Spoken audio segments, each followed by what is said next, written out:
ಕಾಂಗ್ರೆಸ್ ಅಧಿಕಾರಕ್ಕೆ ಬಂದ್ರೆ ನಿಮ್ಮ ಸಂಪತ್ತನ್ನ ಸರ್ವೆ ಮಾಡ್ತಾರೆ. ಸರ್ವೆ ಮಾಡಿ ಹೆಚ್ಚು ಮಕ್ಕಳಿರುವಂತಹ ಮುಸ್ಲಿಮರಿಗೆ ಹಂಚುತ್ತಾರೆ.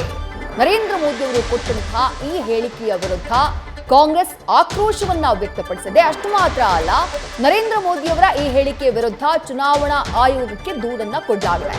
ಕಾಂಗ್ರೆಸ್ ನಾಯಕರಾಗಿರುವಂತಹ ಅಭಿಷೇಕ್ ಮನು ಸಿಂಘ್ವಿ ನೇತೃತ್ವದಲ್ಲಿ ದೂರನ್ನ ಕೊಡಲಾಗಿದೆ.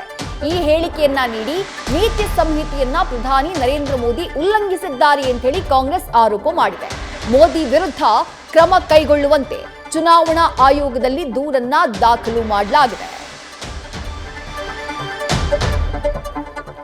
ಮತ್ತಷ್ಟು ಡೀಟೇಲ್ಸ್ ನಮ್ಮ ಪ್ರತಿನಿಧಿ ಚಂದ್ರಮೋಹನ್ ನೀಡ್ತಾ ಹೋಗ್ತಾರೆ. ಚಂದ್ರಮೋಹನ್, ಪ್ರಧಾನಿ ನರೇಂದ್ರ ಮೋದಿ ಕೊಟ್ಟಂತಹ ಒಂದು ಹೇಳಿಕೆ ಸಾಕಷ್ಟು ಸಂಚಲನಕ್ಕೆ ಕಾರಣ ಆಗಿದೆ. ಇವತ್ತು ಆ ಹೇಳಿಕೆಗೆ ಸ್ಪಷ್ಟನೆಯನ್ನ ಕೊಡುವಂತಹ ಪ್ರಯತ್ನವನ್ನ ಕೂಡ ಪ್ರಧಾನಿ ನರೇಂದ್ರ ಮೋದಿ ಮಾಡಿದ್ರು. ಯಾವ ಅರ್ಥದಲ್ಲಿ ನಾನು ಹೇಳಿದೆ ಅನ್ನೋದನ್ನ ಕೂಡ ಹೇಳಿದ್ರು.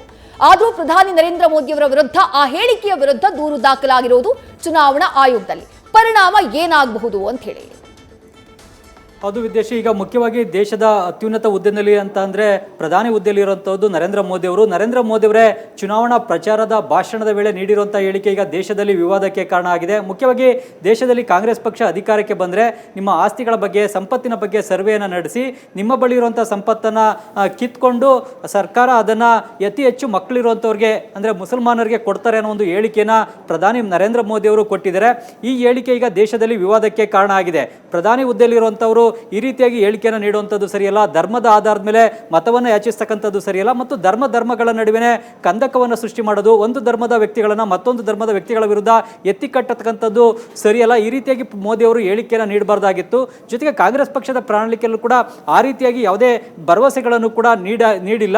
ಏನಿದ್ರೂ ಕೂಡ ದೇಶದಲ್ಲಿರ್ತಕ್ಕಂಥ ಸಂಪತ್ತಿನ ಸಮಾನ ಹಂಚಿಕೆ ಆಗಬೇಕು. ಮುಖ್ಯವಾಗಿ ದೇಶದಲ್ಲಿ 40% ಸಂಪತ್ತು 1% ವ್ಯಕ್ತಿಗಳ ಬಳಿ ಮಾತ್ರನೇ ಇದೆ. ಇದರ ಬಗ್ಗೆ ನಾವು ಸರ್ವೆಯನ್ನು ನಡೆಸ್ತೇವೆ ಅನ್ನೋ ಒಂದು ಮಾತನ್ನ ಹೇಳಿದ್ದೇವೆ ವಿನಃ ಬೇರೆ ರೀತಿಯಲ್ಲಿ ಹೇಳಿಲ್ಲ ಅಂತೇಳಿ ಈಗ ಕಾಂಗ್ರೆಸ್ ನಾಯಕರುಗಳು ಕೂಡ ಹೇಳ್ತಾ ಇದ್ದಾರೆ, ಸ್ಪಷ್ಟನೆಯನ್ನು ಕೂಡ ಕೊಟ್ಟಿದ್ದಾರೆ. ಈಗ ಮೋದಿ ಅವರ ಹೇಳಿಕೆಯ ವಿರುದ್ಧ ಕಾಂಗ್ರೆಸ್ನ ನಾಯಕರು ಈಗಾಗಲೇ ಕೇಂದ್ರ ಚುನಾವಣಾ ಆಯೋಗಕ್ಕೆ ಲಿಖಿತವಾದಂಥ ದೂರನ್ನು ಸಲ್ಲಿಸಿದ್ದಾರೆ. ಮೋದಿ ಅವರ ಹೇಳಿಕೆ ಚುನಾವಣಾ ನೀತಿ ಸಂಹಿತೆಯ ಉಲ್ಲಂಘನೆ. ಮೋದಿ ಅವರು ಧರ್ಮದ ಆಧಾರದ ಮೇಲೆ ಮತವನ್ನು ಯಾಚನೆಯನ್ನು ಮಾಡಿದ್ದಾರೆ. ಒಂದು ಧರ್ಮದ ವಿರುದ್ಧ ಮತ್ತೊಂದು ಧರ್ಮದ ವ್ಯಕ್ತಿಗಳನ್ನು ಎತ್ಕಡ್ತಕ್ಕಂಥ ಕೆಲಸವನ್ನು ಕೂಡ ಮಾಡಿದ್ದಾರೆ. ಹೀಗಾಗಿ ಇದರ ವಿರುದ್ಧ ಕ್ರಮವನ್ನು ಕೈಗೊಳ್ಳಬೇಕು ಅಂತೇಳಿ ಲಿಖಿತವಾಗಿ ದೂರನ್ನು ನೀಡಲಾಗಿದೆ.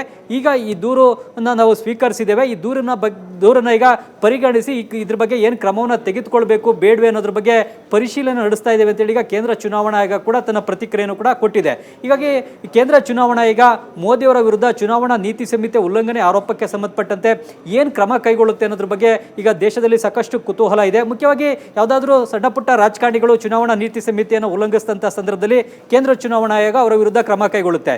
ಇತ್ತೀಚೆಗೆ ಕಾಂಗ್ರೆಸ್ನ ರಾಷ್ಟ್ರೀಯ ಪ್ರಧಾನ ಕಾರ್ಯದರ್ಶಿ ರಣದೀಪ್ ಸುರ್ಜೇವಾಲಾ ವಿರುದ್ಧ ಕೂಡ ಕೇಂದ್ರ ಚುನಾವಣಾ ಆಯೋಗ ಕ್ರಮವನ್ನು ತೆಗೆದುಕೊಂಡಿತ್ತು. ಅವರು ಹೇಮಾ ಮಾಲಿನಿ ವಿರುದ್ಧ ಕೊಟ್ಟಂತಹ ಹೇಳಿಕೆ ಚುನಾವಣಾ ನೀತಿ ಸಂಹಿತೆ ಉಲ್ಲಂಘನೆ ಅಂತ ಹೇಳಿ ಅವರನ್ನ 2 ದಿನಗಳ ಕಾಲ ಚುನಾವಣಾ ಪ್ರಚಾರ ನಡೆಸದಂತೆ ನಿರ್ಬಂಧವನ್ನು ವಿಧಿಸಿತ್ತು. ಈಗ ಅದೇ ರೀತಿಯಾದಂತಹ ಕ್ರಮವನ್ನು ಪ್ರಧಾನಿ ನರೇಂದ್ರ ಮೋದಿ ಅವರ ವಿರುದ್ಧವೂ ಕೂಡ ಕೇಂದ್ರ ಚುನಾವಣಾ ಆಯೋಗ ತೆಗೆದುಕೊಳ್ಳುತ್ತಾ ಅಥವಾ ಮೋದಿಯವರ ಈ ನೀತಿ ಸಂಹಿತೆ ಉಲ್ಲಂಘನೆ ಆರೋಪಕ್ಕೆ ಸಂಬಂಧಪಟ್ಟಂತೆ ಕೇಂದ್ರ ಚುನಾವಣಾ ಆಯೋಗ ಏನು ಮಾಡುತ್ತೆ ಅಂತಕ್ಕಂತಹ ಪ್ರಶ್ನೆ ಕುತೂಹಲ ಕೂಡ ಈಗ ದೇಶದ ರಾಜಕೀಯ ವಲಯದಲ್ಲಿದೆ.